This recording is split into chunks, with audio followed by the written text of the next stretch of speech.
Shalom. Selamat pagi Bapak Ibu Saudara-saudari yang sama dikasihi oleh Tuhan kita Yesus Kristus.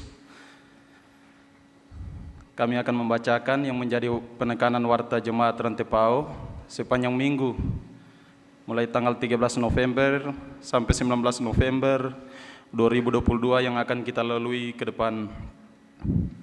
Langsung pada poin nomor 17, kebaktian lansia. Dirangkaikan dengan posyandu lansia Jemaat Rantepao dilaksanakan pada hari Kamis 17 November 2022 pukul 9.00. Pelayan Ibu Penatua Rio Rita Pakan. Tempat gedung pelayanan Jemaat Rantepao. Diharapkan kepada Bapak, Ibu, para lansia Jemaat Rantepao untuk menghadiri kebaktian tersebut. Tuhan memberkati. Lanjut pada poin ke-18, ibadah bulanan PWGT Jemaat Rantepao dirangkaikan dengan perayaan Hari Persekutuan Perempuan Gereja Asia HPPGA yang akan dilaksanakan pada hari Rabu 16 November pukul 16 atau jam 4 sore, tempat gedung Gereja Toraja Jemaat Rantepao. Untuk pelayan dan liturgis PWGT kelompok pelayanan 6, konsumsi PWGT kelompok 3. Atas perhatian dan kehadiran seluruh anggota PWGT Jemaat Rantepao diucapkan terima kasih. Poin ke-19, pertemuan bulanan Persekutuan Kaum Bapak Gereja Toraja Jemaat Rantepao dilaksanakan pada hari Jumat 18 November pukul 17.00 untuk tuan rumah kelompok pelayanan 2. Untuk pelayan Pendeta Yusuf Paliling MTH, liturgis pengurus Jemaat Rantepao. Atas perhatian dan kehadiran anggota PKB Jemaat Rantepao diucapkan terima kasih. Poin ke-20, pelayanan pemberkatan perkawinan kepada warga Jemaat Rantepao, Saudari Dwini Junus Putri, anak dari Bapak Junus Baru Tondok, dan Ibu Tripina Datu Sampetoding, dengan Saudara Tommy William Rantetoding, anak dari Bapak Agustinus Sampe, dan Ibu Louis S. Rantetoding, yang akan dilaksanakan pada hari Sabtu 26 November pukul 9.00 sampai selesai di gedung Gereja Toraja Jemaat Rantepao, Klasis Rantepao. Untuk resepsi pernikahan akan dilaksanakan pada hari Sabtu, hari yang sama tanggal 26 November, pukul 12 sampai selesai di rumah Tongkonan Talinga Batu, Buntu Pasele.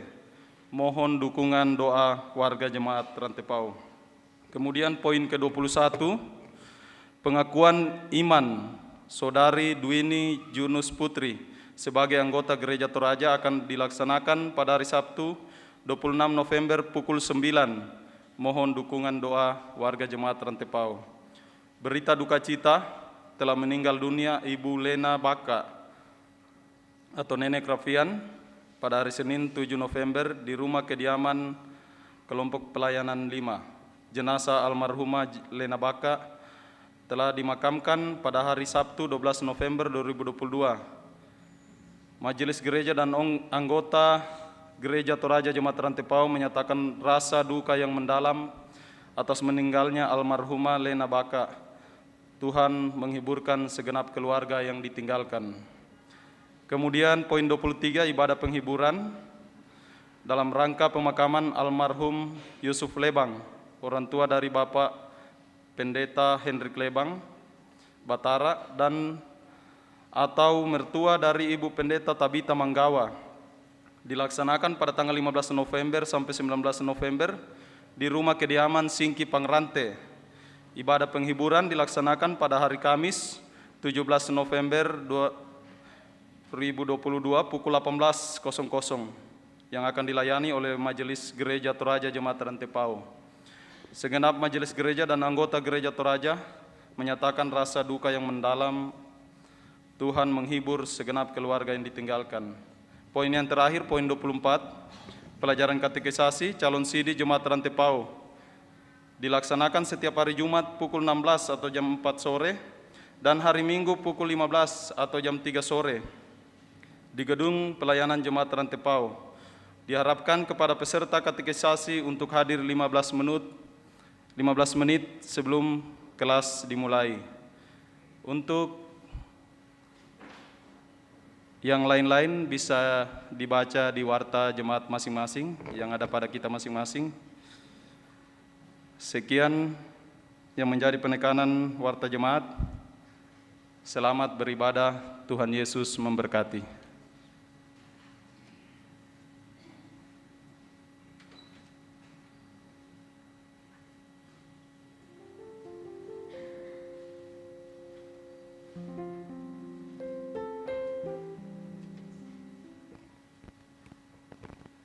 Shalom, sidang jemaat yang dikasihi Tuhan.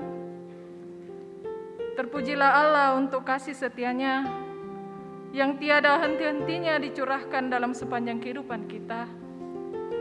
Dia yang telah menyatakan karyanya yang agung dan mulia bagi kita umat yang berdosa.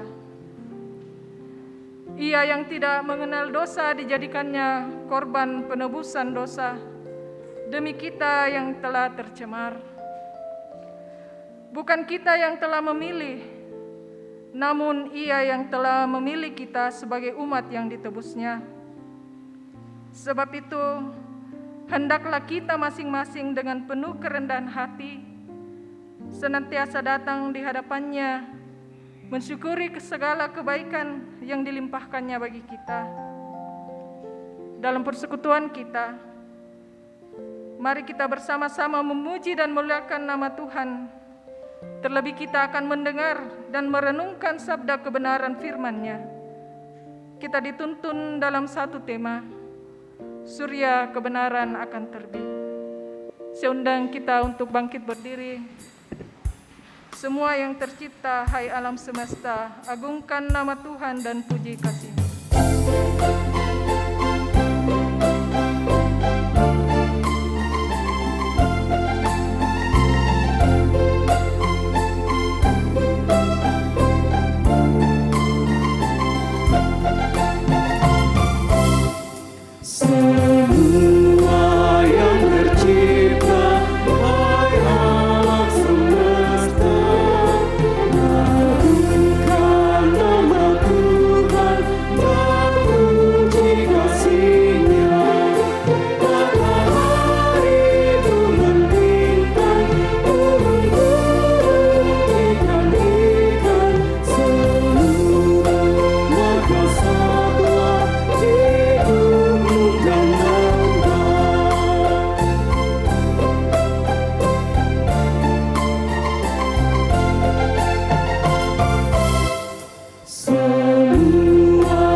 Pertolongan kita adalah dalam nama Tuhan yang menjadikan langit dan bumi.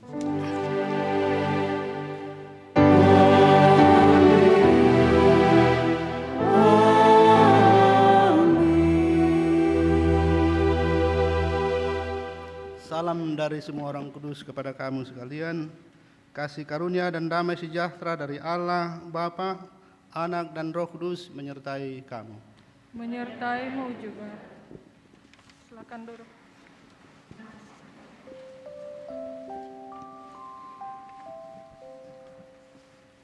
Mari dengan rendah hati kita mengaku dosa kita di hadapan Tuhan dan menyambut berita anugerah-Nya. Ya Tuhan yang pemurah dan pengasih, kami sungguh menyadari bahwa kami manusia berdosa di dalam perkataan, pikiran, dan perbuatan. kami sering tidak taat pada perintah-Mu. Kami seringkali mementingkan diri kami sendiri, sehingga kami terjerumus ke dalam dosa.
Kepada kamu sekalian yang tunduk dalam penyesalan, berita anugerah dari Allah dinyatakan kembali. Segala jalan Tuhan adalah kasih setia dan kebenaran bagi orang yang berpegang pada perjanjiannya dan peringatan-peringatannya. Ku diberi belas kasihan walau tak layak hatiku.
Dengarkanlah petunjuk hidup baru.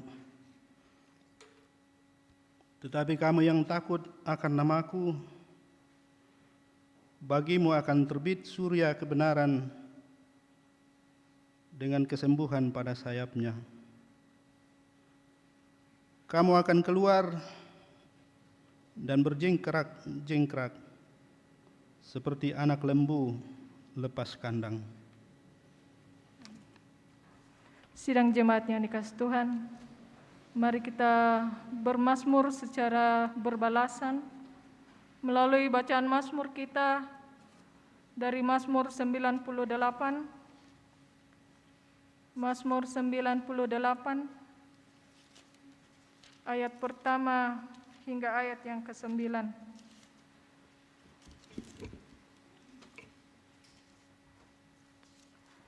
Mazmur 98 ayat pertama hingga ayat yang ke-9. Saat penyelamatan sudah dekat, Nyanyikanlah nyanyian baru bagi Tuhan.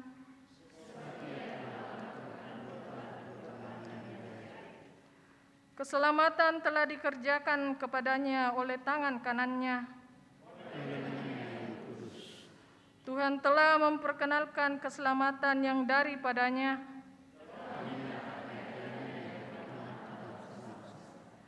Ia mengingat kasih setia dan kesetiaannya. Segala ujung bumi telah melihat. Bersorak-soraklah bagi Tuhan, hai seluruh bumi.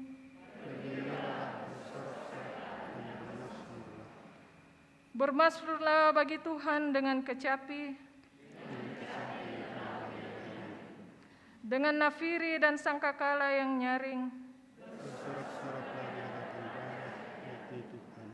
Biarlah gemuruh laut serta isinya. Biarlah sungai-sungai bertepuk tangan di hadapan Tuhan. Ia akan menghakimi dunia dengan keadilan. Amin. Menyambut bacaan kita menyanyikan Mazmur Yemuger 98 ayat yang pertama.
Bersama akan mendengarkan firman Tuhan yang pertama dari Maliaki pasal 4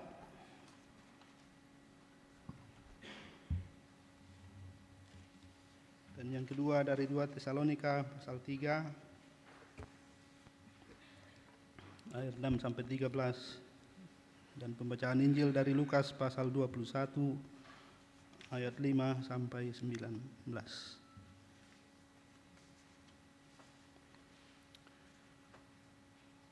Marilah berdoa. Bersyukur kepadamu ya Allah, Bapa yang kekal, Tuhan kami di sorga. Hanya karena kasih karunia-Mu kami boleh berhimpun lagi sebagai umat-Mu dalam persekutuan ibadah hari Minggu, seperti yang sedang berlangsung di berbagai tempat. Kami bersyukur Engkau menyertai kami dalam sepanjang perjalanan 1 minggu sampai kami boleh datang lagi dengan penuh kerinduan menyembah Engkau, mengalami indahnya hidup sebagai keluarga Allah yang dipersekutukan di dalam Kristus Yesus, Tuhan dan Juru Selamat kami yang bangkit. Terima kasih ya Tuhan, untuk sekarang boleh menyatakan kesediaan mendengarkan firman-Mu yang kami sungguh tahu, kami percaya, kami menyadari bukan karena kami mampu, tapi karena Engkau sendiri yang berkenan bagi kami, karena kasih karunia-Mu di dalam Kristus, firman yang hidup itu, dan oleh tuntunan kuasa Roh Kudus-Mu kami dapat menjadi pendengar yang sungguh-sungguh menikmati, berbahagia mendengarkan firman-Mu. Demi nama Tuhan Yesus kami berdoa. Amin. Pembacaan kita yang pertama terambil dari Maleakhi 4 ayatnya yang pertama hingga ayatnya yang ke-6. Maleakhi 4 ayatnya yang pertama hingga ayatnya yang ke-6. Hari Tuhan. Bahwa sesungguhnya hari itu datang menyala seperti perapian. Maka semua orang gegabah dan setiap orang yang berbuat fasik menjadi seperti jerami dan akan terbakar oleh hari yang datang itu. Firman Tuhan semesta alam, sampai tidak ditinggalkannya akar dan cabang mereka. Tetapi kamu yang takut akan namaku, bagimu akan terbit surya kebenaran dengan kesembuhan pada sayapnya. Kamu akan keluar dan berjingkrak-jingkrak seperti anak lembu lepas kandang. Kamu akan menginjak-injak orang-orang fasik, sebab mereka akan menjadi abu di bawah telapak kakimu. Pada hari yang kusiapkan itu, firman Tuhan semesta alam. Ingatlah kepada Taurat yang telah kuperintahkan kepada Musa, hambaku, di Gunung Horeb untuk disampaikan kepada seluruh Israel, yakni ketetapan-ketetapan dan hukum-hukum. Sesungguhnya, aku akan mengutus Nabi Elia kepadamu menjelang datang harinya Tuhan yang besar dan dahsyat itu. Maka ia akan membuat hati bapa-bapa berbalik kepada anak-anaknya dan hati anak-anak kepada bapa-bapanya, supaya jangan aku datang memukul bumi sehingga musnah. Amin, firman Tuhan. Pembacaan kita yang kedua terdapat dalam 2 Tesalonika 3 ayat 6 sampai 13.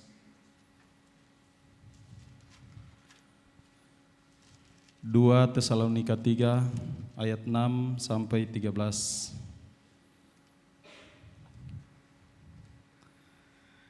Firman Tuhan, tetapi kami berpesan kepadamu, saudara-saudara, dalam nama Tuhan Yesus Kristus, supaya kamu menjauhkan diri dari setiap saudara yang tidak melakukan pekerjaannya dan yang tidak menurut ajaran yang telah kamu terima dari kami. Sebab kamu sendiri tahu bagaimana kamu harus mengikuti teladan kami, karena kami tidak lalai bekerja di antara kamu dan tidak makan roti orang dengan percuma, tetapi kami berusaha dan berjerih payah siang malam, supaya jangan menjadi beban bagi siapapun di antara kamu. Bukan karena kami tidak berhak untuk itu, melainkan karena kami mau menjadikan diri kami teladan bagi kamu, supaya kamu ikuti. Sebab juga waktu kami berada di antara kamu, kami memberi peringatan ini kepada kamu, jika seorang tidak mau bekerja, janganlah ia makan. Kami katakan ini karena kami dengar bahwa ada orang yang tidak tertib hidupnya dan tidak bekerja, melainkan sibuk dengan hal-hal yang tidak berguna. Orang-orang yang demikian kami peringati dan nasihati dalam Tuhan Yesus Kristus, supaya mereka tetap tenang melakukan pekerjaannya dan dengan demikian makan makanannya sendiri. Dan kamu, saudara-saudara, janganlah jemu-jemu berbuat apa yang baik. Haleluya.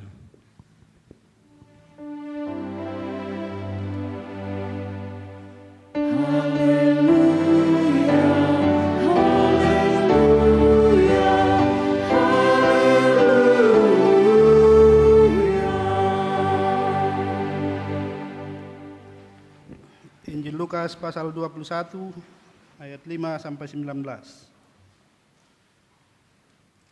Ketika beberapa orang berbicara tentang bait Allah dan mengagumi bangunan itu yang dihiasi dengan batu yang indah-indah dan dengan berbagai-bagai barang persembahan, berkatalah Yesus, "Apa yang kamu lihat di situ? Akan datang harinya di mana tidak ada satu batu pun akan dibiarkan terletak di atas batu yang lain. Semuanya akan diruntuhkan." Dan murid-murid bertanya kepada Yesus, katanya, "Guru, Bila manakah itu akan terjadi? Dan apakah tandanya kalau itu akan terjadi? Jawabnya, waspadalah supaya kamu jangan disesatkan. Sebab banyak orang akan datang dengan memakai namaku dan berkata, akulah dia. Dan saatnya sudah dekat. Janganlah kamu mengikuti mereka. Dan apabila kamu mendengar tentang peperangan dan pemberontakan, janganlah kamu terkejut. Sebab semuanya itu harus terjadi dahulu. Tetapi itu tidak berarti kesudahannya akan datang segera. Ia berkata kepada mereka, bangsa akan bangkit melawan bangsa dan kerajaan melawan kerajaan. Dan akan terjadi gempa bumi yang dahsyat, dan di berbagai tempat akan ada penyakit, sampar, dan kelaparan. Dan akan terjadi juga hal-hal yang mengejutkan dan tanda-tanda dahsyat dari langit. Tetapi sebelum semuanya itu, kamu akan ditangkap dan dianiaya. Kamu akan diserahkan ke rumah-rumah ibadat dan penjara-penjara. Dan kamu akan dihadapkan kepada raja-raja dan penguasa-penguasa oleh karena namaku. Hal itu akan menjadi kesempatan bagimu untuk bersaksi. Sebab itu, tetapkanlah di dalam hatimu, supaya kamu jangan memikirkan lebih dahulu pembelaanmu. Sebab aku sendiri akan memberikan kepadamu kata-kata hikmat, sehingga kamu tidak dapat ditentang atau dibantah lawan-lawanmu. Dan kamu akan diserahkan juga oleh orang tuamu, saudara-saudaramu, kaum keluargamu, dan sahabat-sahabatmu. Dan beberapa orang di antara kamu akan dibunuh. Dan kamu akan dibenci semua orang oleh karena namaku. Tetapi tidak sehelai pun dari rambut kepalamu akan hilang. Kalau kamu tetap bertahan, kamu akan memperoleh hidupmu. Demikianlah firman Tuhan.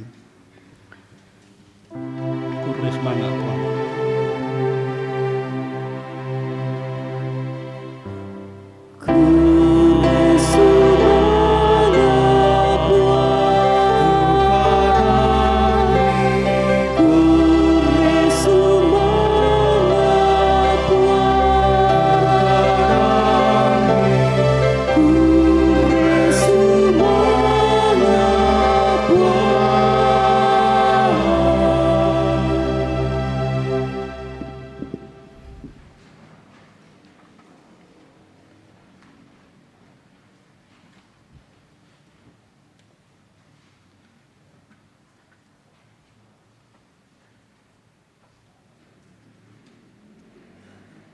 Saudara-saudara yang dikasihi di dalam Tuhan Yesus, kalau dikatakan kita semua pasti pernah atau bahkan sering mengalami kesulitan, beban yang berat atau bahkan penderitaan, itu kita bilang pasti. Tapi kalau kita ditanya apakah kita pernah mengalami suatu situasi hopeless, tanpa harapan, mungkin tidak banyak yang akan mengatakan iya. Selain mungkin sulit untuk mendeskripsikan seperti apa itu hopeless, mungkin juga memang kita belum pernah mengalami yang sangat berat sampai kita kehilangan harapan. Tapi coba-coba saja, siapa tahu ada yang mau angkat tangan, pernahkah ada yang merasa hopeless betul? Pak Hertz? Belum. Kita ucapkan selamat dulu untuk Pak Gertz yang tiba-tiba datang lagi ke Toraja setelah sekian tahun kembali ke Belanda. Nanti saya akan minta Bapak berdiri untuk suatu hal, boleh tepuk tangannya.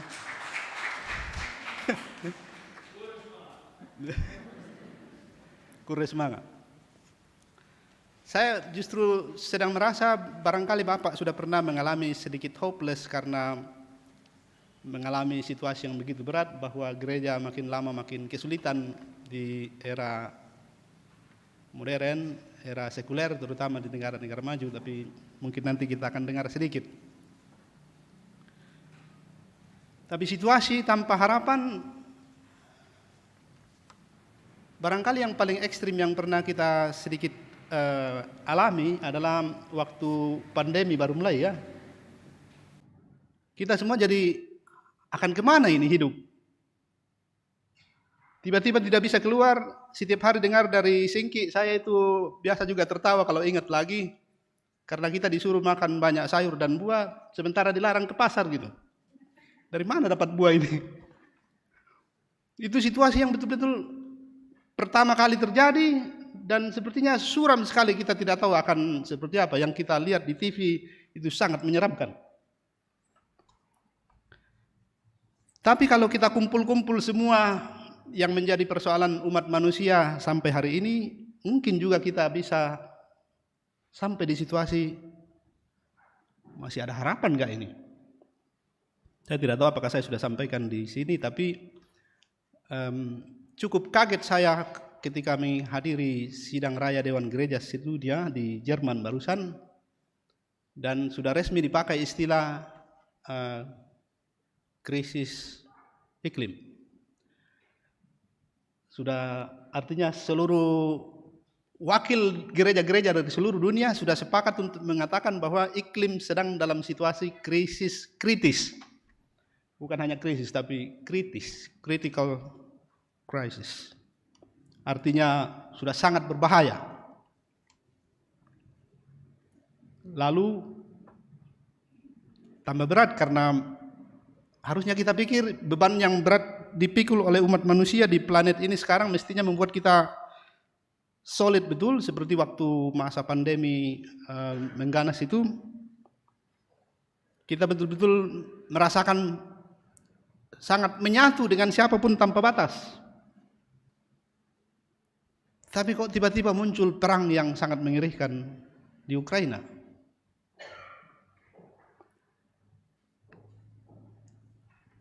Kalau kita kumpul-kumpul semua hal yang terasa berat, apakah kita sempat mengalami sedikit hopeless, hilang harapan tentang masa depan di dunia ini? Sekali lagi mungkin tidak. Tapi seandainya sempat atau pernah terjadi dalam hidup saudara, dalam hidup keluarga atau suatu kampung, barangkali yang bisa cerita pengalaman itu adalah mereka yang sempat mengalami bencana paling dahsyat ya di Palu. Beberapa waktu lalu saya ketemu dengan beberapa dari mereka di Rano, dan mereka mengalami semacam reuni kecil dan mengatakan kita ini sisa-sisa likuifaksi. Mereka bercerita mengenai bagaimana begitu dekat dan menyatunya mereka karena kepahitan hidup yang tidak jelas akan kemana sesudah gempa itu terjadi. Mungkin itu situasi hopeless dalam waktu singkat. Karena mengerikan sekali, bencana selesai lalu tidak ada cahaya. Bencana mulai sore, berlangsung sampai malam, dan tidak ada lampu. Sampai orang temukan lilin tentu. Panjang-panjang di situ karena saya sulit juga menggambarkan seperti apa suasana yang bisa membuat kita secara keseluruhan mengalami hopeless. Ya ke hopeless orang per orang, saya kira banyak. Saya kira banyak. Karena orang yang mengambil keputusan mengakhiri hidupnya, suicide atau bunuh diri adalah akhir dari hopeless. Dan itu kejadiannya cukup banyak. Minggu lalu saya mendengar ada 2 di Makale dan dua-duanya adalah soal tidak bisa bayar hutang. Hopeless dalam suasana, tidak berdaya untuk menyelesaikan masalah. Itu ada. Tapi suatu keadaan umum yang membuat kita semua merasa akan kemana dan seperti tidak ada harapan, mungkin jarang-jarang ya. Saya pernah mengalami yang bersifat pribadi, apakah saya mampu untuk bertahan dengan situasi ini dan dari mana datangnya pertolongan, sepertinya tidak ada. Mengambil keputusan untuk berhenti sekolah karena ini dan itu juga suatu gejala hopeless yang berlangsung sesaat misalnya. Tapi sekali lagi yang bersifat luas dan menyangkut semua orang dalam suatu kelompok masyarakat itu saya kira jarang-jarang. Israel setelah kembali dari pembuangan dan sudah berhasil membangun bait suci cukup lama sebenarnya, karena mereka kembali tahun 538, semoga saya tidak salah ingat, mulai pembangunan dan selesai 515 sebelum Masehi. 20 tahun lebih dibangun bait suci yang diruntuhkan oleh Babel. Tidak seperti yang dinubuatkan oleh Hagai seperti minggu lalu bahwa akan lebih megah daripada yang didirikan oleh Salomo. Faktanya tidak begitu. Tapi ya, bait suci sudah ada, hidup beragama dengan segala macam upacara dan seluruh persyaratan yang ada dalam aturan mereka sudah bisa dipenuhi. Tapi hampir 1 abad mereka hidup membangun kembali kehidupan di Yehuda, di Yerusalem untuk segala bidang. Mereka merasa dari hari ke hari menanti yang dinubuatkan oleh Hagai itu ternyata tidak kunjung tiba. Kejayaan yang mereka bayangkan yang lebih baik, lebih megah daripada masa Salomo, tidak ada. Hidup ternyata tetap sulit. Dan yang lebih berat ialah karena sampai sejauh itu mereka tetap sebagai bangsa jajahan. Ya. Saya kira sejak pembuangan ke Babel sampai hari itu tidak ada lagi raja yang memerintah Israel. Mereka tetap sebagai jajahan. Gantian itu bangsa-bangsa kuat menjajah mereka. Memang Persia sudah memberikan kesempatan untuk kembali dan membangun negerinya, tapi mereka tetap di bawah kekuasaan Persia.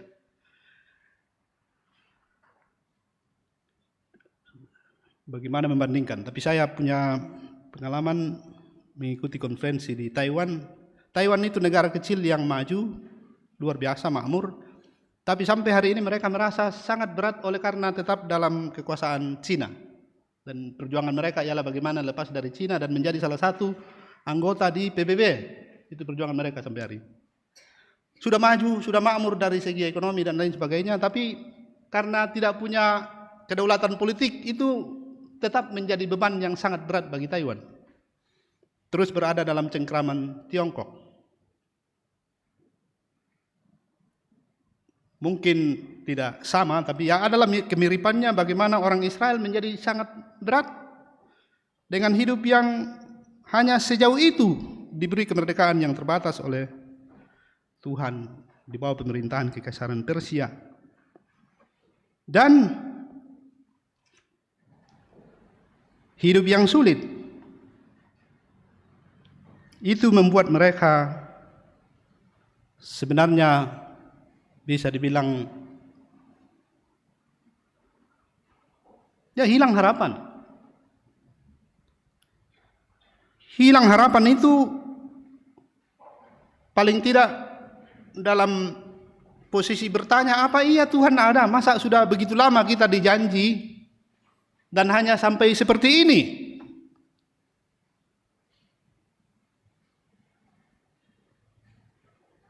Satu abad.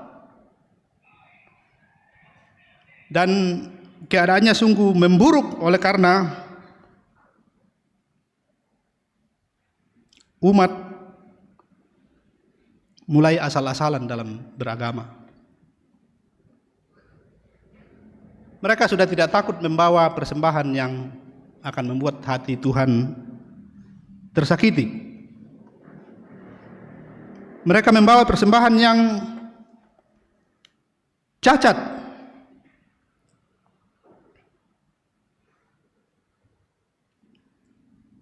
Kalau dibaca di pasal 1, boleh lihat pasal 1 ayat 13 dan 14 itu, di sana dikatakan, ini kata-kata Tuhan melalui Maliaki, lihat alangkah susah payahnya, dan kamu menyusahkan aku, firman Tuhan semesta alam. Kamu membawa binatang yang dirampas, binatang yang timpang, binatang yang sakit. Kamu membawanya sebagai persembahan. Akan berkenankah aku menerimanya dari tanganmu, firman Tuhan.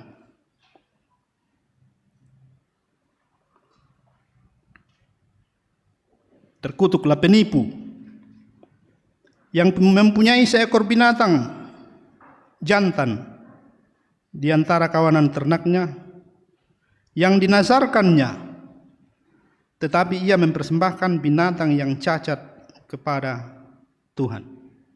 Gimana itu situasi? Situasi umat yang digambarkan oleh Maliaki sudah sampai separah itu. Kira-kira ini demi kampung beta siana dadi,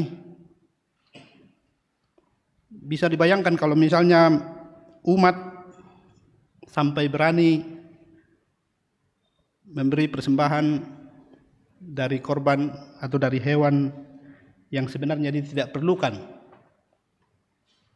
Nah, persembahkan tama gereja sahabat nak wah tangan sama diurus teh patama mi gereja mbay na melo ketilele laku liman atau senga.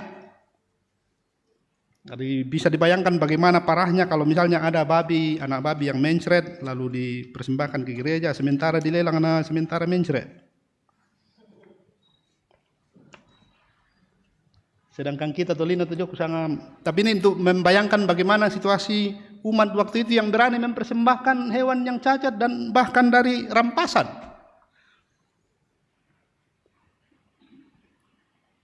Tanda bahwa mereka sebenarnya sedang dalam keadaan yang sangat sulit. Bagaimana mungkin menghidupi percaya kepada Tuhan dengan cara mempersembahkan yang menyakiti hati Tuhan. Itu persembahan cacat di antara umat. Ada kesesatan di antara para pemimpin agama, para imam. Ini bisa dibaca lengkap. Jadi kalau sudah umat sudah tidak beres begitu, ternyata ini disebabkan oleh imam yang tidak beres juga. Para pemimpin agama yang kurang ajar. Itu bisa dibaca di ayat yang ke-8 dan ke-9 dari pasal 2. Kamu menyimpang dari jalan. Kamu membuat banyak orang tergelincir dengan pengajaranmu. Kamu merusakkan perjanjian dengan Lewi, firman Tuhan. Bisa dibayangkannya bagaimana kalau para pendeta di masa ini menjadi orang-orang yang membuat jemaat tergelincir. Itu istilahnya Maliaki. Pengajaran dan perihidup yang membuat umat terjatuh atau tersandung. Masih ada kawin campur, itu dilarang keras oleh Tuhan, tapi sudah dilakukan oleh umat. Persembahan perpuluhan diakal-akalin. Tuhan bilang kalian tipu saya, kalian bilang persepuluhan, tapi sebenarnya mungkin entah seperberapa. Kenapa tidak bilang saja 1/8 kalau memang 1/8 daripada bilang 1/10 tapi 1/6. Itu bisa dibaca di pasal 3 ayat 8 sampai 10. Itu mengenai keberatan Allah mengenai pemberian persembahan perpuluhan yang sudah dicurangi penuh dengan tipu-tipu. Dan puncak dari pemberontakan itu dikatakan di sini dalam pasal 3 ayat 14, kamu berkata, adalah sia-sia beribadah kepada Allah. Apakah untungnya kita memelihara apa yang harus dilakukan terhadapnya dan berjalan dengan pakaian berkabung di hadapan Tuhan semesta alam? Oleh sebab itu kita ini menyebut berbahagia orang-orang yang gegabah, bukan saja mujur orang-orang yang berbuat fasik itu, tetapi dengan mencobai Allah pun mereka luput juga. Umat sudah mengambil kesimpulan, untuk apa lagi percaya kepada Tuhan? Toh kita sudah berusaha dan sampai sejauh ini tetap saja yang beruntung adalah orang fasik.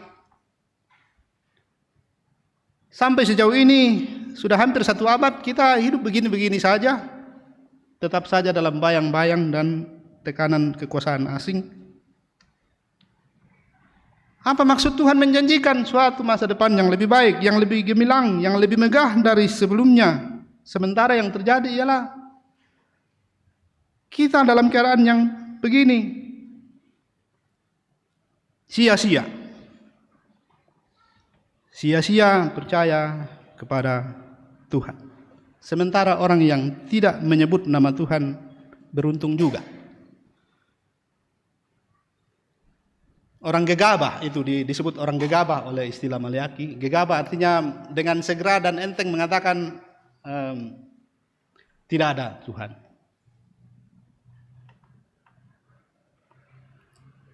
Disitulah nubuat Nabi Maleakhi menjadi amat penting. Sebagai nabi terakhir, ia menubuatkan tentang hari Tuhan, tentang suatu waktu di mana seluruh keraguan dan tanda tanya tentang mana yang benar, mana yang tidak benar, tentang keadilan, tentang ketidakadilan, itu akan menjadi terang benderang di sana. Akan ada harinya di mana kebenaran akan nyata dan menang, di mana orang tidak bisa lagi mengatakan bahwa abu-abu semuanya, di mana orang tidak bisa lagi mengatakan bahwa ternyata yang mujur tetap untung-untung saja, yang sombong, yang fasik ternyata lebih baik nasibnya daripada yang takut kepada nama Tuhan. Hari Tuhan itu akan datang seperti perapian bagi yang gegabah dan fasik.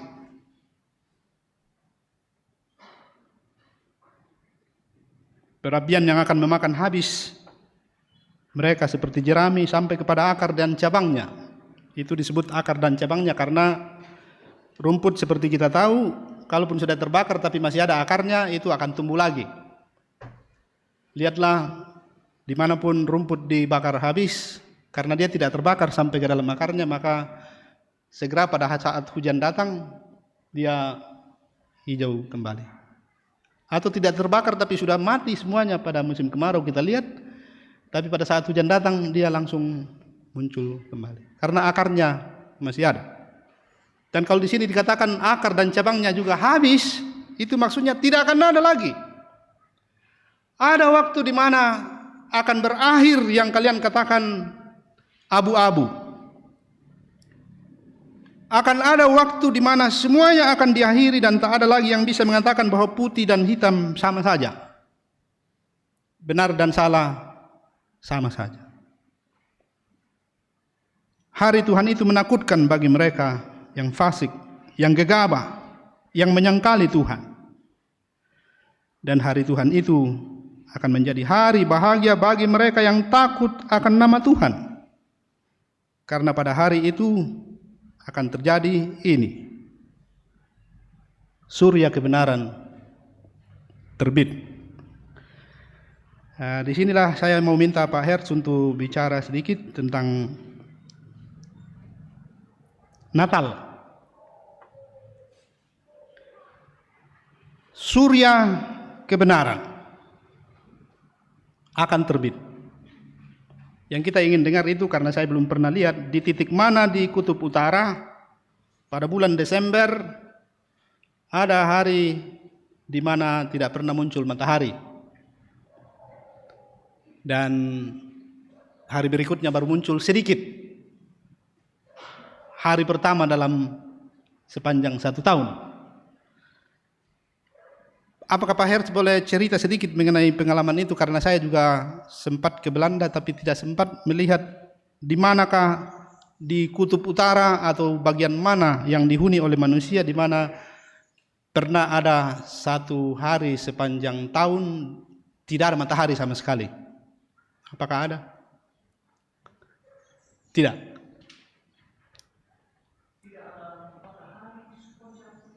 Sepanjang 24 jam. Tidak ada? Oke, berarti kita selama ini mendengarkan cerita mengenai dewa matahari atau cerita mengenai ada 1 hari di mana tidak ada terang sama sekali dan 24 jam kemudian baru muncul sedikit dan itulah yang disebut hari dewa matahari. Bapak tidak pernah ke sana? Oke. Kalau begitu yang mungkin Pak Hertz bisa bilang ialah pada tanggal berapa hari paling singkat jam siang di Belanda? Pada tanggal berapa paling pendek jam ada matahari?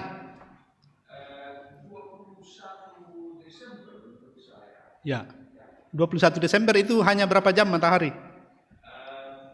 Kira-kira jam 8 pagi sampai jam 4 sore. Oke, jam 8 pagi sampai jam 4 sore. Jadi matahari sudah hilang pada jam 4 sore. Oke. Dan ada waktu di mana lebih panjang siang daripada malam. Yang saya ingin katakan Bapak Ibu sekalian, kalau kita pada hari-hari ini merasa banyak petani gagal panen buah-buahan, itu ada kaitannya dengan musim hujan yang panjang dan waktu untuk matahari sangat sedikit. Itu ilmiah bahwa karena kurang matahari dan selalu ada hujan yang bukan hanya membasahi tapi menghalangi matahari, maka banyak tanaman yang gagal berbuah. Ini hanya untuk mempertajam makna dari menantikan surya terbit. Dari malam-malam yang panjang sebagai gambaran hidup suram, kita menanti terbitnya sang surya kebenaran. Masa-masa hopeless sebagai masa suram yang gelap dijawab oleh Tuhan dalam nubuat Nabi Maliaki bahwa akan datang waktunya surya kebenaran itu terbit. Dan rupanya sampai hari ini tidak ada satu ahli pun yang tidak sepakat bahwa yang dimaksud surya kebenaran adalah Yesus. Jadi kalau kita memperingati Natal bertepatan dengan tanggal munculnya hari perayaan kafir untuk dewa matahari, terbitnya matahari dari masa gelap yang sangat panjang, kita oleh nubuat Nabi Maliaki mau dihibur dengan penegasan bahwa itu pasti. Sama pastinya dengan malam akan berakhir oleh surya yang terbit.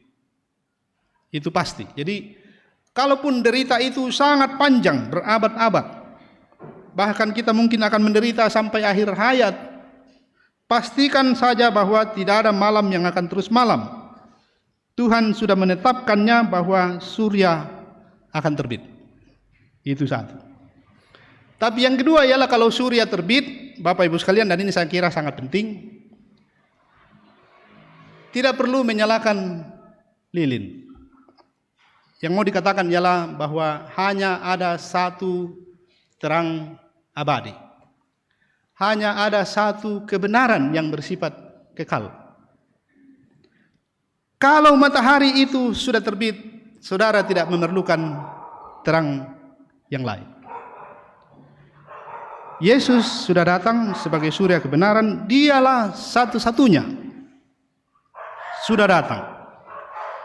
Tapi kita juga percaya bahwa dia yang sudah datang itu akan datang lagi kembali. Kita ada dua kepastian mengenai sang surya itu. Sang surya kebenaran itu sudah datang, tapi dia masih akan datang kembali. Dan menantikan datangnya kembali, itulah kita berada di posisi menanti dengan penuh pengharapan. Injil Lukas memberikan gambaran yang bisa dibilang membuat kita juga merasa, bagaimana ya, kok hidup memang harus begitu? Dalam menanti akan terjadi bencana, akan ada penyakit, akan ada perang, akan ada perselisihan. Bahkan orang Kristen akan dianiaya karena nama Kristus. Ini takdir yang betul-betul rasanya malang sekali, bahwa demi nama Kristus kita harus bertahan dalam semua keadaan itu. Sudah datang, tapi masih akan datang lagi, dan dalam masa kita menanti dia datang lagi kembali, ini yang akan terjadi. Tidak usah cari kemana-mana kapan datangnya. Jadi kalau ada orang cerita, oh sudah akan datang ini, jangan ke sana. Itu Yesus bilang. Kalau terjadi peperangan tidak usah kaget, jangan terkejut, memang itu akan terjadi. Bahkan dikatakan kalau kamu dianiaya pun siaplah. Memang itu akan terjadi untuk orang-orang yang memegang iman kepada Kristus. Bahwa demi nama Kristus kamu akan menderita. Dan bahasanya menjadi sangat positif karena dikatakan bahwa masa penganiayaan itu adalah masa untuk kamu bersaksi. Itu adalah kesempatan untuk menyaksikan Kristus yang menderita.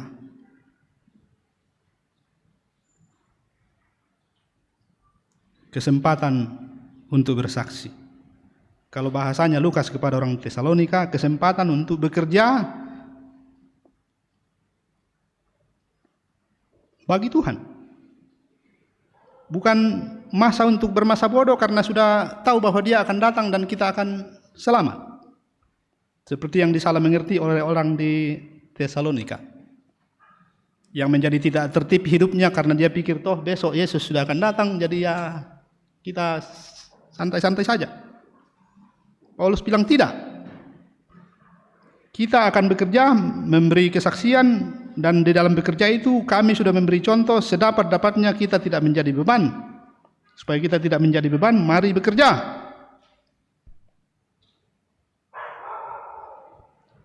Saudara-saudara yang dikasihi Tuhan.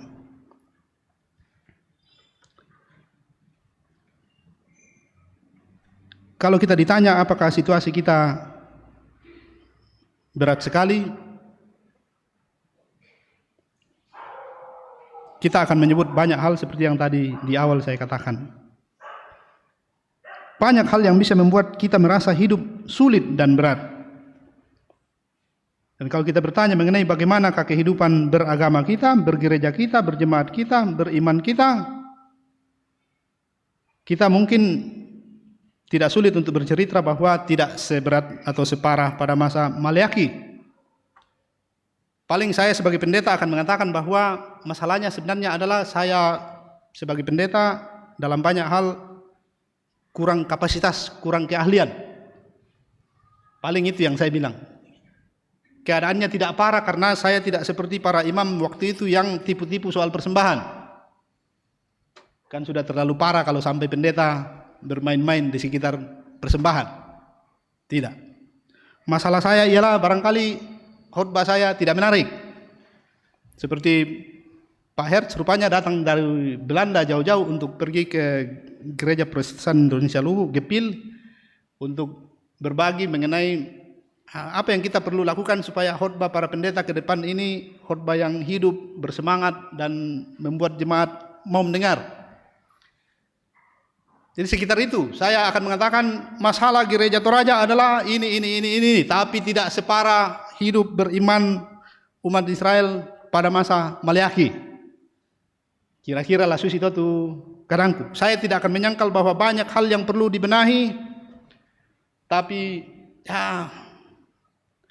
tak siapa kulangkue kuma hilang harapan karena sudah terlalu parah. Barangkali ada keputusan-keputusan gereja yang perlu ditinjau kembali. Oke, itu hal yang biasa saja. Tapi belum akan membuat warga Gereja Toraja mengatakan apa lagi yang bisa diharap kalau gereja juga sudah begini dan begitu. Tidak. Sekali lagi untuk saya misalnya refleksinya ialah bahwa gereja harus sungguh-sungguh serius berbenah. Karena Yesus memang sudah bilang bahwa tidak akan makin mudah, bisa malah makin berat tantangannya. Seperti sekarang, situasi kita secara moral mungkin kita tidak bilang buruk sama sekali, tidak. Tapi orang tua akan mengeluh dengan mengatakan, saya sudah sulit sekali untuk membuat anak saya ikut jejak neneknya yang mencintai hidup bersekutu. Mungkin orang tua sudah akan dengan jujur mengatakan, saya tidak punya kemampuan yang cukup untuk mendidik anak di era digital. Karena mereka seperti juga mamanya tidak bisa lagi lepas dari ini. Dan memang kita tidak perlu lepas. Seperti itulah. Jadi pergumulan kita rasanya makin berat. Dan mungkin yang akan membuat makin berat adalah karena yang terjadi di Eropa sekarang sudah cukup lama juga sedang menyongsong kita langsung ataupun tidak langsung. Artinya orang sudah bisa dengan bangga mengatakan bahwa kami bisa baik dan lebih maju tanpa menyebut-nyebut nama Tuhan. Sekularisme, berulang-ulang ini kita katakan. Orang sudah bisa berani dan konsisten mengatakan kepada anaknya, jangan ikut pelajaran agama di sekolah. Tuhan itu tidak ada. Ini tidak akan jauh-jauh. Dengan kebudayaan yang dianggap makin maju, akan semakin banyak orang mengatakan, ternyata kita bisa tanpa menyebut-nyebut nama Tuhan. Tapi Maleakhi menyebut ini sebagai situasi menjadi jerami yang kering, yang dengan mudah akan termakan perapian. Mungkin itu situasi yang akan paling berat. Kapasitas kita perlu dikembangkan dan sangat terbatas, sementara tantangannya makin berat. Saya mau mengatakan itu posisi kita. Dan kalau sekarang kita sedang dalam masa-masa menanti datangnya perayaan Natal, Natal adalah suatu perayaan yang menegaskan kepada kita bahwa surya kebenaran itu sudah terbit dalam kelahiran Kristus, dan surya kebenaran itu akan datang kembali.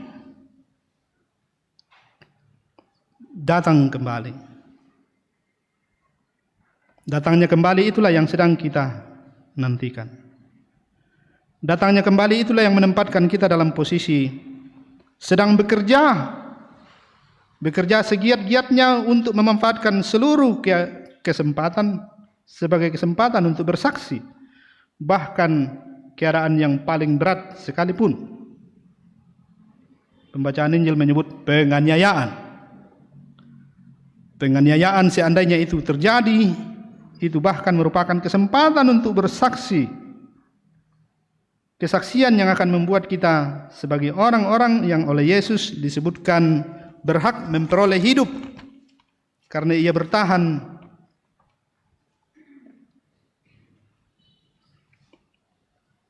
dalam penganiayaan karena nama Kristus. Semoga saudara dan saya menjadi bagian dari orang-orang yang berbahagia karena berpegang pada iman kepada Kristus. Orang-orang yang oleh Maliaki disebut orang-orang yang setia, berpegang dan menyebut nama Tuhan. Saya tidak menemukan istilah yang pas dalam kehidupan orang Kristiani. Dari kebiasaan saudara kita Muslim menyebut Bismillah. Spiritualitas orang Islam, ya, untuk setiap hal kita mengucapkan Bismillah sebenarnya mau mengatakan bahwa semua itu dalam rangka ibadah kepada Tuhan. Apapun yang atasnya kita berucap Bismillah, itu kita mau mengatakan ini semua dalam rangka bakti kepada Tuhan.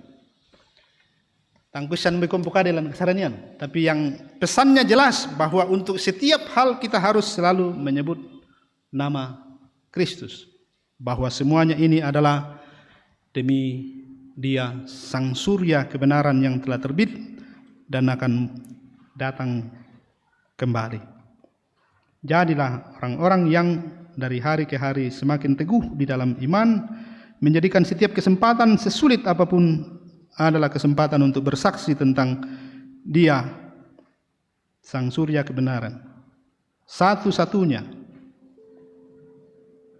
yang akan membuat kita tidak ragu dan tidak berpandangan bahwa hidup ini abu-abu saja, karena tidak jelas mana yang beruntung, mana yang buntung. Sudah pasti di dalam Kristus kekekalan hidup itu menjadi bagian kita, dijaminkan olehnya, dan sedang kita nikmati juga ketika kita masih harus mengalami kesulitan karena kesaksian demi namanya. Roh Kudus kiranya menyertai saudara dan saya, dan kita tumbuh menjadi orang-orang yang berpegang teguh pada janji ini. Surya kebenaran akan terbit. Saat teduh sejenak sebelum kita bersama mengucapkan sebagai doa kita, doa yang diajarkan oleh Tuhan Yesus.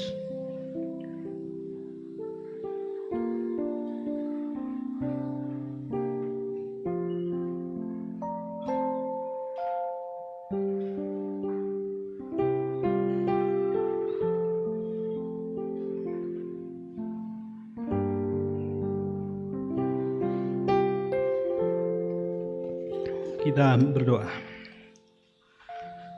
Bapa kami yang di surga, dikuduskanlah nama-Mu. Datanglah kerajaan-Mu, jadilah kehendak-Mu di bumi seperti di surga. Berikanlah kami pada hari ini makanan kami yang secukupnya. Dan ampunilah kami akan kesalahan kami, seperti kami juga mengampuni orang yang bersalah kepada kami.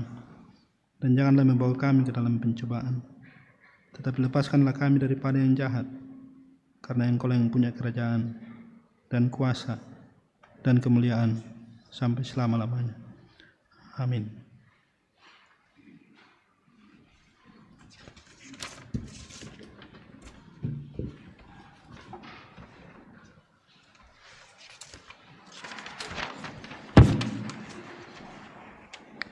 Dalam persekutuan dengan seluruh umat percaya di sepanjang segala abad dan segala tempat, kita mengikrarkan pengakuan iman kita seperti menurut pengakuan iman rasuli demikian. Aku percaya kepada Allah, Bapa yang Maha Kuasa, Khalik langit dan bumi, dan kepada Yesus Kristus, Anaknya yang tunggal Tuhan kita, yang dikandung daripada Roh Kudus, lahir dari anak darah Maria, yang menderita di bawah pemerintahan Pontius Pilatus, disalibkan, mati dan dikuburkan, turun ke dalam kerajaan maut. Pada hari yang ketiga, bangkit pula dari antara orang mati, naik ke surga, duduk di sebelah kanan Allah, Bapa yang Maha Kuasa, dan akan datang dari sana untuk menghakimi orang yang hidup dan yang mati. Aku percaya kepada Roh Kudus, gereja yang kudus dan am, persekutuan orang kudus, pengampunan dosa, kebangkitan daging, dan hidup yang kekal. Amin. Pujian telah kutemukan dasar Tuhan.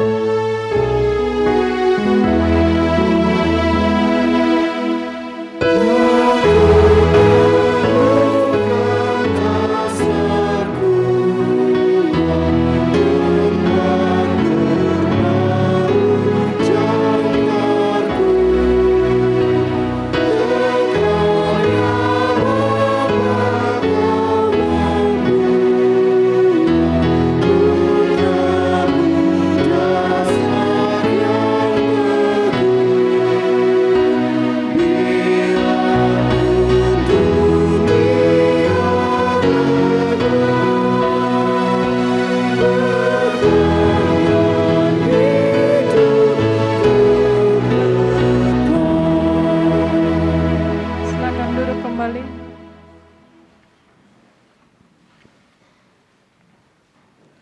Sidang jemaat yang dikasihi Tuhan, mari kita memberikan tanda ungkapan syukur kita melalui persembahan.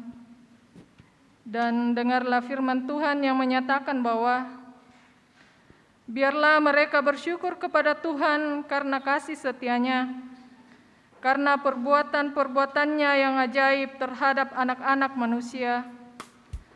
Biarlah mereka mempersembahkan korban syukur dan menceritakan pekerjaan-pekerjaannya dengan sorak-sorai. Mengiringi persembahan kita menyanyikan pujian Tabur Waktu Pagi ayat pertama dan ayat yang ketiga.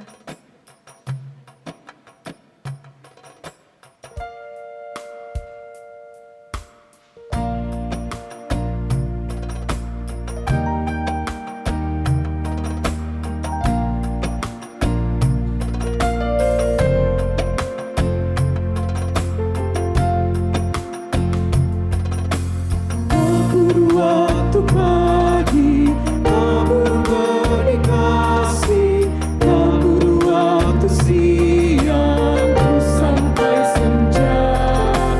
Ketika Tuhan yang pada musim panen, kita akan bersuka bawa berkasnya, masuk lumbungnya. Kita akan bersuka bawa berkasnya, masuk lumbungnya. Kita akan bersuka bawa berkasnya.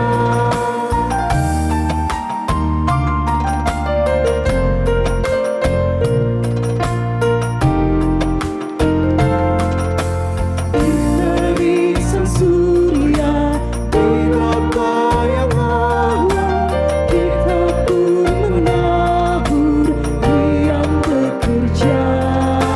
Nanti panen tiba, tugas akan usai, kita akan bersuka bawa berkasnya, masuk lumbungnya. Kita akan bersuka bawa berkasnya, masuk lumbungnya. Kita akan bersuka bawa berkasnya.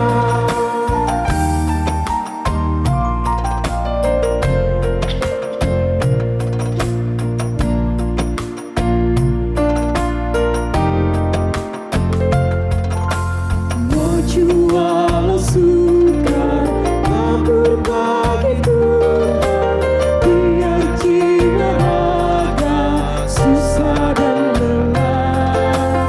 Sampai akhir nanti kita disambutnya, kita akan bersuka bawa berkasnya,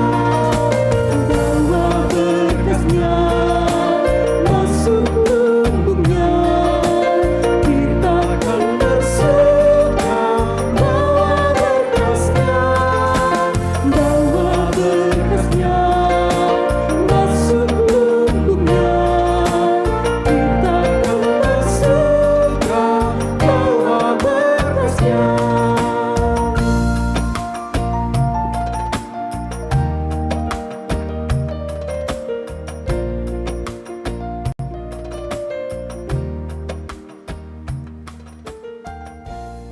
Ya, sebagaimana yang kita sudah ketahui Bapak Ibu Saudara-saudari, bahwa kita Jemaat Rantai Pao pada saat ini sementara dalam proses pembangunan gedung pelayanan kita yang ada di bawah. Dan untuk itu panitia pembangunan melakukan banyak cara untuk mengumpulkan dana dalam proses pembangunan gedung pelayanan. Salah satu caranya yaitu lelang yang akan kita jalankan pada saat ini. Ada ayam dan juga ada lombok katokon yang diberikan oleh warga jemaat untuk dilelang dalam ibadah pada saat ini. Lelang yang akan kita jalankan pundi ya. Jadi Bapak Ibu silakan angkat tangan. Bapak Ibu majelis nanti akan mendatangi Bapak Ibu. Tidak perlu menyebutkan jumlahnya. Saya yakin kita semua berkerinduan untuk ikut terlibat dalam pembangunan gedung pelayanan yang ada di bawah. Jadi tidak perlu menyebutkan jumlahnya, cukup mengangkat tangan saja dan teman-teman majelis akan mendatangi Bapak Ibu dan silakan untuk memberikan seberapa yang Bapak Ibu siapkan, ya. Tidak perlu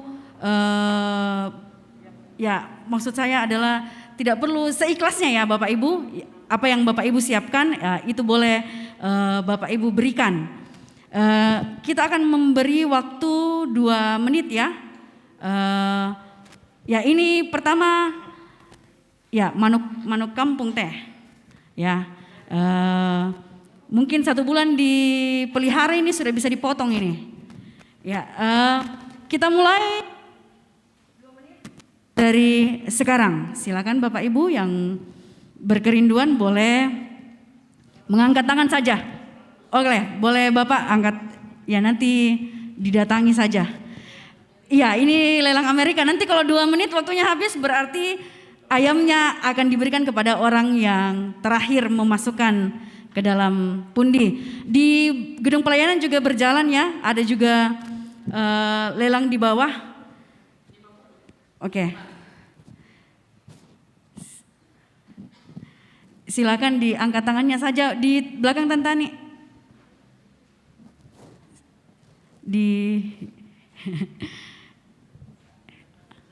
Ya, diangkat tangannya saja, nanti kita yang akan. Mungkin kalau di atas boleh.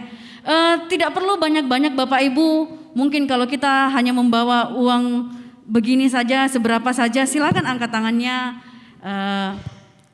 Nanti didatangi. Silakan. Di atas, di tengah, di bawah.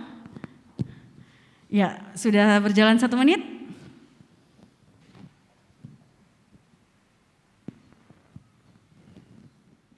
Ya, kita tahu ya Bapak Ibu, gedung pelayanan kita saat ini yang ada di bawah, ya ini juga sudah bangunan yang lama ya.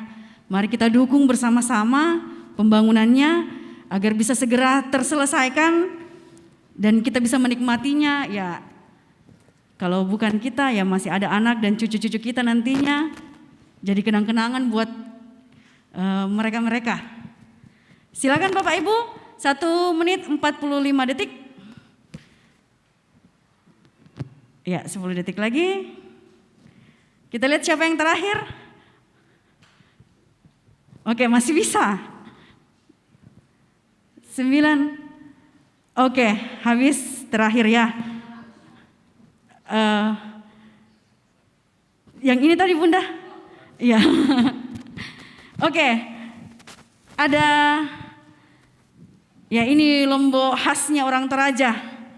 Ya, lada katokon. Ada 2 di belakang saya, mungkin Om Pet dulu ya.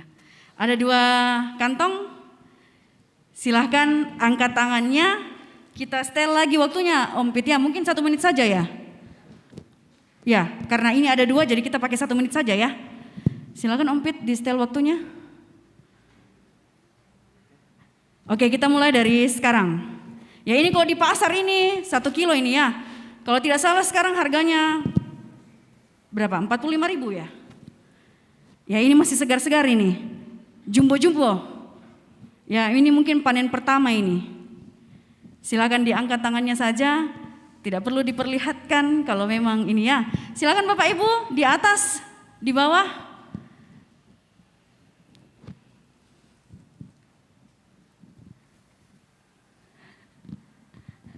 Ayo Bapak Ibu. Oke boleh. Masih ada lagi? Ya, waktunya tinggal sedikit.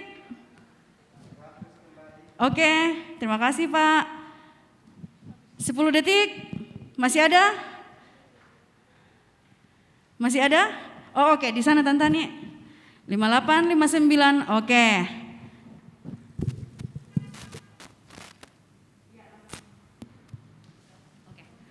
Ya, masih ada satu kantong. Kita atur waktunya. Silakan dimulai dari sekarang. Silakan Bapak Ibu angkat tangannya. Ini mami lu teh, ya kesule keda kok ditutup mana moto, digorengan bale. Oke, Bunda. Terima kasih, Bun. Ini masih lama busuknya ini. Mungkin masih tahan semingguan ini. Ya, masih segar. Ukurannya besar-besar. Ini, ya mungkin di atas ada. Angkat tangan saja. Nanti didatangi. Oke, di sana masih ada. Ya, 40 detik, 20 detik lagi. 15 detik lagi. Ayo, yang menunggu di saat-saat terakhir. 10 detik, oh di belakang. Di sana, di belakang juga. Dan masih ada sini. Oke, habis. Dokter. Iya.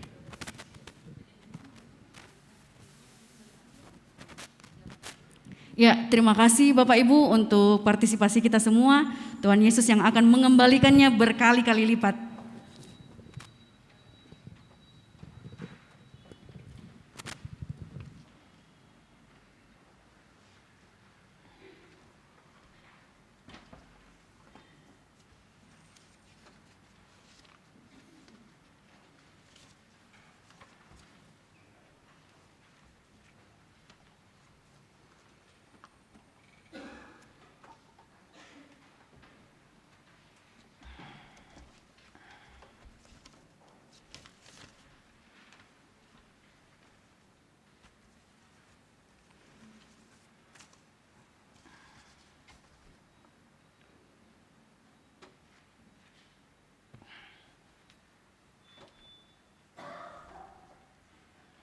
Marilah kita berdoa.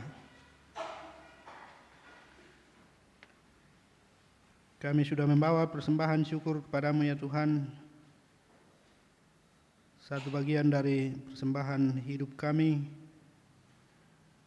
Dan kami percaya bahwa dalam penyertaan Tuhan sendiri, atas perkenan-Mu kepada orang-orang yang diberi kepercayaan untuk mengelolanya, persembahan yang terkumpul akan menjadi bagian yang penuh arti di dalam pelayanan dan pertumbuhan jemaat-Mu. Kiranya hidup kami semua pada hari-hari ke depan seutuhnya dan seluruhnya akan terus mengalami perubahan di dalam tuntunan Tuhan sendiri, dan biarlah seutuhnya pula hidup kami akan menjadi persembahan yang berkenan kepadamu. Terima kasih ya Tuhan untuk firman-Mu yang telah kami dengarkan bersama. Roh Kudus kiranya terus menyertai kami agar pengenalan kami semakin bertambah-tambah, pengertian kami akan kehendak-Mu semakin mendalam dan luas. Dan walaupun kami penuh dengan keterbatasan, tapi belajar untuk mencintai Taurat-Mu dan merindukan untuk selalu bertumbuh di dalam Tuhan, akan membawa kami semakin dekat kepadamu, semakin dewasa di dalam iman, dan terus mengalami betapa hari-hari hidup yang kami jalani adalah kesempatan untuk bersaksi, waktu karunia Tuhan untuk kami bekerja sebaik-baiknya bagi kemuliaan Tuhan. Kami bersyukur kepadamu Tuhan untuk hari ini boleh mengalami dapat bersekutu lagi sebagai jemaat Tuhan, dan terkhusus juga untuk boleh menyebut dalam doa kami Bapak Gert yang berkesempatan mengunjungi kami di Toraja untuk suatu tugas pelayanan yang akan dilanjutkan ke Palopo di Gereja Protestan Indonesia LU. Terima kasih untuk kehadirannya dan pelayanannya bagi gereja di Toraja dan gereja di Indonesia. Kami berdoa kiranya perjalanan selanjutnya Tuhan sertai sampai boleh kembali dengan selamat ke Belanda. Kami secara khusus sekarang mau menyebut beberapa hal di dalam doa kami, di dalam syafaat kami. Untuk mereka yang sedang mengalami kelemahan tubuh, sakit dan sedang dirawat. Juga mereka yang karena suatu keterbatasan tak mampu lagi beraktivitas, dirawat di rumah sakit, dimanapun mereka berada. Kami berdoa Tuhan, berilah kekuatan dan ketabahan di dalam menanggung derita serta kesabaran untuk menjalani masa-masa perawatan. Kami percaya bersama keluarga dan setiap orang yang mengasihi, ia akan merasakan kehadiran Tuhan yang nyata. Berdoa kepadamu untuk orang tua kami, para lansia, orang-orang yang Tuhan beri kesempatan menikmati hidup di usia lanjut. Berbahagialah mereka oleh karena Tuhan mengasihani dan Tuhan terus menjaganya, memberikan sukacita hidup sehingga tak pernah mengalami kebosanan, tidak mengalami hidup seperti tidak berarti, melainkan terus-menerus dengan hati yang terangkat kepadamu bersyukur dan menantikan Tuhan datang kembali. Bapa, kami berdoa mengucap syukur bersama dengan warga jemaat yang merayakan mengingat hari ulang tahunnya di sepanjang minggu ini. Tuhan, bersama mereka kami berdoa usia yang Tuhan tambahkan dan waktu-waktu yang Tuhan akan berikan lagi ke depan menjadi waktu untuk merasakan betapa berartinya hidup menikmati pemberian Tuhan seutuhnya dan seluruhnya dalam hidup kami. Betapa berbahagianya hidup bersyukur atas kasih karunia-Mu, dan betapa berbahagianya terus-menerus dalam pencarian makna, memaknai hari-hari hidup kami sebagai pemberian Tuhan untuk kami beribadah kepada-Mu. Kami berdoa untuk pekerjaan, berbagai usaha dan pengembangan diri, pengembangan keahlian yang boleh dilakukan oleh anak-anak Tuhan, warga jemaat-Mu di sini. Untuk mereka yang sedang mencari pekerjaan, untuk mereka yang Tuhan beri kesempatan mengembangkan berbagai bentuk usaha. Untuk siapapun, untuk kami semua yang terus-menerus memperjuangkan kehidupan yang lebih baik melalui usaha-usaha yang Tuhan perkenan. Semoga hari-hari hidup yang Tuhan berikan kami isi dengan ketekunan dan kesetiaan bekerja, mengikuti jalan Tuhan dan terus menanti Tuhanlah yang memberi hasilnya. Kami berdoa untuk pelayanan jemaat-Mu pada sepanjang 1 minggu ke depan. Berkatilah setiap anak-anak Tuhan yang mempersiapkan diri untuk menunaikan tugas pelayanan, untuk seluruh warga jemaat-Mu yang akan mengambil bagian. Berkatilah rencana pemberkatan nikah dari saudara kami, Dwini Junis Putri dan saudara Tommy William Brantitoding, yang akan dilaksanakan pada hari Sabtu tanggal 26 November. Kami berdoa untuk keluarga yang sedang berduka cita atas meninggalnya orang-orang yang dikasihi. Untuk keluarga dari almarhumah Lena Baka dan keluarga dari almarhum Yusuf Lebang. Berkenanlah ya Tuhan Engkau memberkati setiap rencana dan apa yang akan dilakukan terkait dengan pemakaman, dan biar semuanya boleh berlangsung dalam campur tangan dan pertolongan Tuhan sendiri. Kami berdoa untuk persiapan-persiapan terkait dengan pembangunan gedung pelayanan bagian dari gedung gereja ini, di mana kami akan berkegiatan dalam berbagai bidang, dalam berbagai bentuk kegiatan pelayanan di masa depan. Tuhan berkatilah panitia dan seluruh warga jemaat, berkati setiap usaha yang dilakukan agar pembangunan ini bisa berjalan dengan sebaik-baiknya, seluruhnya untuk kemuliaan Tuhan saja. Kami berdoa untuk pemerintah kami, untuk seluruh umat Tuhan yang diberi kepercayaan untuk melayani masyarakat dalam berbagai bidang kapasitas dan keahlian profesi. Semoga mereka semua mengambil kesempatan itu sebaik-baiknya untuk sungguh-sungguh memberikan pelayanan terbaik bagi negara ini, dan terutama juga sebagai bagian dari pengabdian dan baktinya kepada Tuhan. Kami berdoa untuk pencarian anggota TNI atas nama Bapak Aminuddin yang diperkirakan hanyut di air Sungai Maiting, Pangala. Seluruh upaya yang dilakukan Tuhan saja yang mengetahuinya dan memberkatinya, dan kami percaya yang terbaik dapat dicapai pada waktu yang Tuhan tentukan sendiri. Terima kasih ya Tuhan, Engkau Allah Maha mendengar, mengetahui apapun yang ada di dalam hati dan pikiran setiap anak-anak Tuhan yang hari ini datang bersujud kepadamu, juga menyampaikan doa-doa mereka.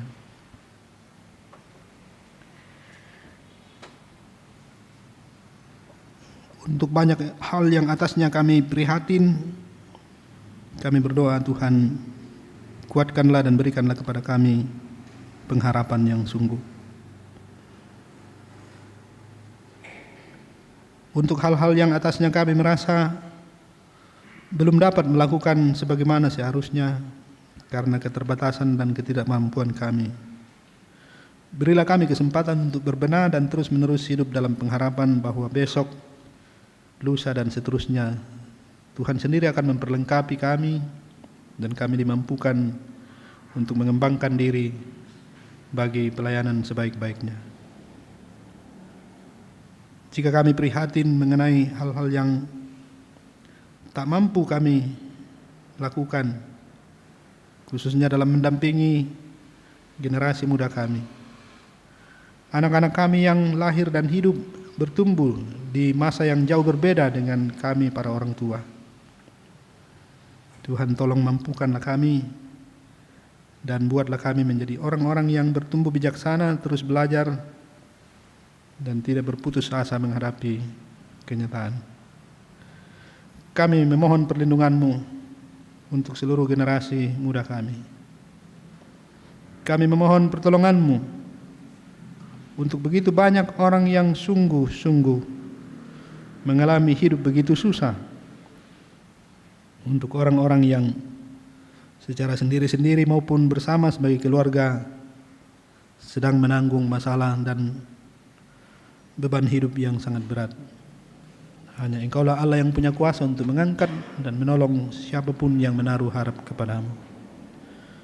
Mampukanlah kami Tuhan untuk juga hadir sebagai orang-orang yang sungguh mengerti dan mengasihi sesama kami, yang mau membuka diri dan bersedia untuk menjadi teman seperjalanan hidup, untuk menjadi orang-orang yang mau dan bersedia terbuka dengan hati lapang mendengarkan keluhan, mendengarkan kisah-kisah hidup yang penuh dengan beban berat dari sesama kami.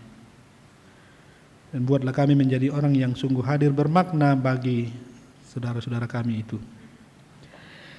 Dengarkanlah doa-doa kami Tuhan, kami menyampaikan semuanya ini dalam syafaat kami demi nama Tuhan kami Yesus Kristus.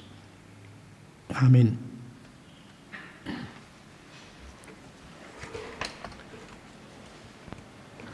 Saya undang sidang jemaat untuk bangkit berdiri.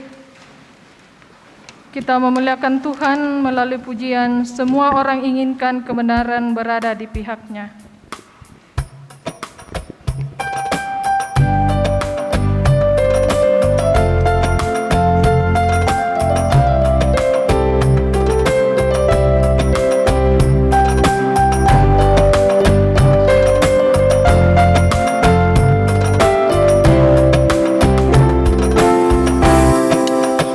Semua orang inginkan kebenaran berada di pihak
jalanilah hidup anugerah Tuhan dalam ketaatan dan kesetiaan menjelang hari Tuhan. Percayalah bahwa surya kebenaran akan terbit pada waktunya. Tuhan memberkati engkau dan melindungi engkau. Tuhan menyinari engkau dengan wajah-Nya dan memberi engkau kasih karunia. Tuhan menghadapkan wajah-Nya kepadamu dan memberi engkau damai sejahtera. Amin. Sidang jemaat yang dikasihi Tuhan, bersyukur atas ibadah kita pada siang hari ini. Sekali lagi kita memuliakan Tuhan dengan menyanyikan pujian, Yesus menginginkan daku bersinar baginya.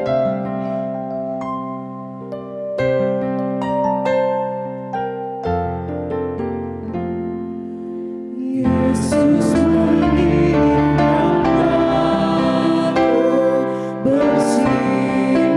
baginya.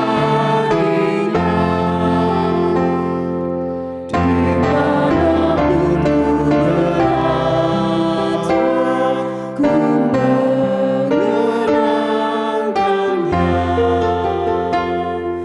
Bersinar, bersinar,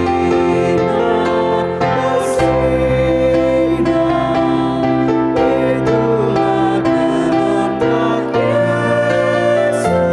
Bersinar, bersinar, aku bersinar terus. Aku pun ingin bersinar dan melayaninya. Hingga di surga ku hidup senang bersamanya. Bersinar, bersinar, itulah kehendak Yesus. Bersinar, bersinar, aku bersinar terus. Bersyukurlah dalam doa.